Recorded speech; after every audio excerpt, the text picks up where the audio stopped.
consider G is equal to 1 bar, 5 bar, 7 bar, 11 bar, a group under multiplication modulo 12. Apply Cayley's theorem to find a permutation group isomorphic to G. हमें यहाँ पर केलीज theorem को apply करते हुए G के isomorphic एक permutation group find करना है। तो केलीज थ्योरम क्या कहता है? केलीज थ्योरम कहता है कि every finite group G is isomorphic to a subgroup of the symmetric group acting on G। तो इसलिए हमें यहाँ पर इसके आइसोमॉर्फिक, इस फाइनाइट ग्रुप के आइसोमॉर्फिक अगर हमें एक परम्यूटेशन ग्रुप फाइंड करना है तो इसके लिए हमें यहाँ क्या करना होगा? सबसे पहले तो एक साइमेट्रिक ग्रुप लेना होगा, ठीक है, और फिर उसका एक सब ग्रुप लेना होगा और उसी सब ग्रुप के हम दिखा देंगे आइसोमॉर्फिक किस ग्रुप को? इस फाइनाइट ग्रुप को, ठीक है। तो हम यहाँ पर साइमेट्रिक ग्रुप के रूप में क्या ले लेते हैं? S4। S4 के एलिमेंट क्या क्या होंगे? पहला E। S4 में टोटल 24 एलिमेंट होंगे, 1 2 3 4 2 3 1 4 1 3 2 4 3 2 1 4 2 1 3 4 3 1 2 4 1 2 3 1 3 2 1 2 4 1 4 2 1 3 4 1 4 3 2 3 4 2 4 3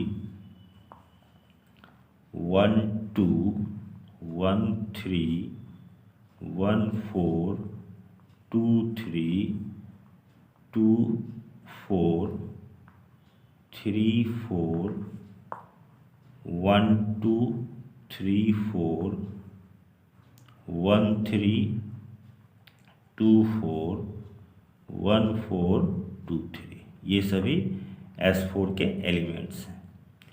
अब हम यहाँ पर इसका एक सब ग्रुप ले लेते हैं।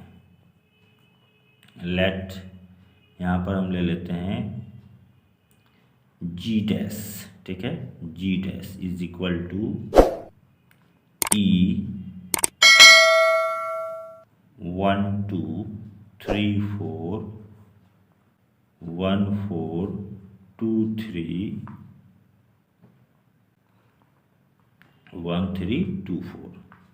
हम एक ऐसा सब ग्रुप लेते हैं जिसमें कितने एलिमेंट हैं? 4 एलिमेंट। हम 4 एलिमेंट वाला सब ग्रुप इसलिए लिए क्योंकि हमें G के आइसोमॉर्फिक इस सब ग्रुप को दिखाना है, ठीक है, इस परम्यूटेशन ग्रुप को।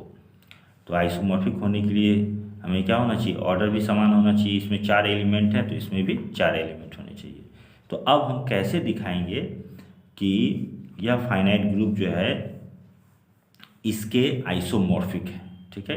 केलीज थ्योरम यही कहता है कि every finite group G is isomorphic to a subgroup of the symmetric group, ठीक है। तो इस साइमेट्रिक ग्रुप के इस सब ग्रुप को हम कैसे दिखाएंगे इस फाइनाइट ग्रुप के आइसोमॉर्फिक? तो इसके लिए हम यहाँ पर सबसे पहले एक मैपिंग लेंगे। यहाँ पर let G dash be a subgroup of S4, ठीक है। फिर जाकर हम एक मैपिंग ले लेते हैं। Let F be a mapping from G to G dash which is defined as F1। हम यहाँ 1 बार के बदले में 1 ही यूज कर रहे हैं, ठीक है। 1 बार को हम 1 भी यहाँ लिख सकते हैं। तो F1 is equal to E, फिर F5 इज इक्वल टू 1 2 3 4, फिर F7 इज इक्वल टू 1 3 2 4, फिर F11 इज इक्वल टू 1 4 2 3। हम एक मैपिंग लेंगे G से G डैश में, ठीक है। G कौन है? मेरा क्वेश्चन में दिया हुआ ग्रुप, ठीक है, और G डैश यहाँ पर S4 का एक सब ग्रुप है। तो F एक मैपिंग है G से G डैश में जो इस प्रकार से डिफाइंड है, ठीक है।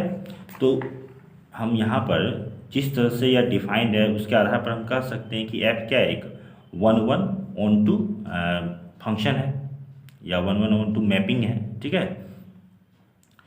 तो हमें यहाँ पर अब क्या करना है, आइसोमॉर्फिज्म दिखाने के लिए तो सबसे पहले हमें दिखाना होगा कि F एक ग्रुप होमोमॉर्फिज्म है, ठीक है। उसके बाद दिखाना होगा कि F 1-1-on-2 है, तब जाकर के हम क्या कहेंगे कि F जो है G से G डैश में एक आइसोमॉर्फिज्म है, और तब G और G डैश दोनों क्या हो जाएंगे, आइसोमॉर्फिक हो जाएंगे, ठीक है।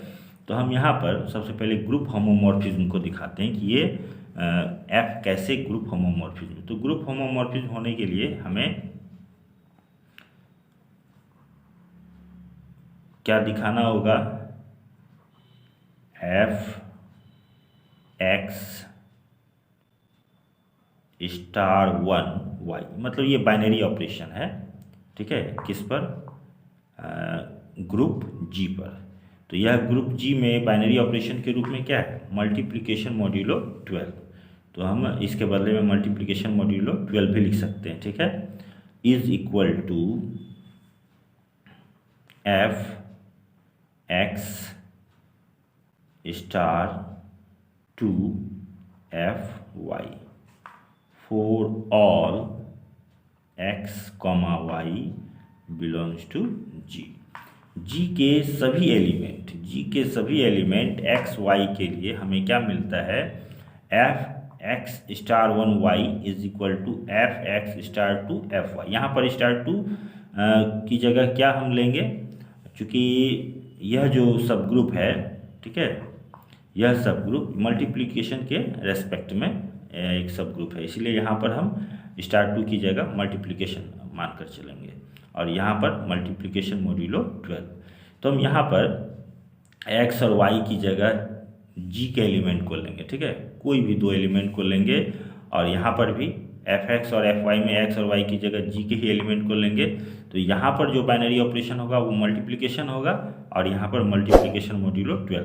तो हम कोई भी दो एलिमेंट को लेकर के देखेंगे, हमेशा हमें यह दोनों बराबर मिलता है। जैसे कि अगर हम यहाँ पर 7 और 11 लेते हैं, ठीक है, तो 7 मल्टीप्लिकेशन मॉड्यूलो 11 क्या हो जाएगा, हमें 77, ठीक है। तो 77 को फिर हम 12 से डिवाइड करेंगे तो रिमाइंडर में क्या आ जाएगा, रिमाइंडर में आ जाएगा हमें 5। तो F5 का वैल्यू हमें क्या मिला हुआ है, 1 2 3 4। तो हम देखेंगे कि अगर यहाँ पर F7 ले लें और यहाँ F11 ले लें, पुट करें, तो भी हमें यही वैल्यू आएगा, ठीक है, 1 2 3 4। तो मतलब कोई भी दो वैल्यू लें, G के एलिमेंट लें X और Y के रूप में, तो हमेशा हमें यह रिजल्ट मिलता है। इसीलिए हम क्या कहेंगे कि F क्या है, एक ग्रुप होमोमॉर्फिज्म है। Therefore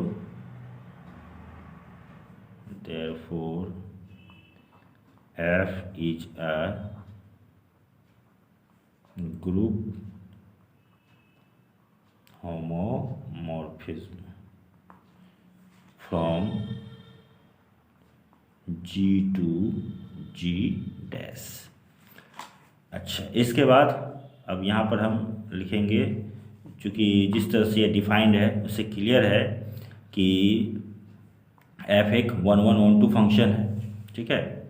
हमें यहाँ पर 1 का इमेज E है, 5 का इमेज ये है, 7 का इमेज ये है, 11 का इमेज ये है, और हम देख रहे हैं कि जी डैश में ऐसा कोई भी एलिमेंट नहीं है जिसका इमेज हमें इसमें नहीं मिलता है, ठीक है, प्री इमेज नहीं मिलता है। जी डैश में जितने भी एलिमेंट हैं सभी का प्री इमेज जी में मिलता है, और जी में जितने एलिमेंट हैं सभी का हमें एक यूनिक इमेज इसमें मिलता है, ठीक है। तो इसलिए हम क्या कहेंगे कि F क्या है, एक 1-1-on-2 फंक्शन है या मैपिंग है। Again since F is 1-1 and on2, therefore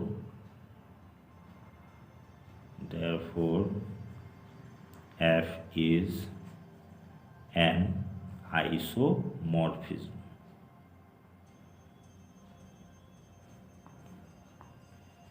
और जहाँ F आइसोमॉर्फिज्म हुआ किससे किस में, G से G डैश में, मॉर्फिज्म फ्रॉम G डैश।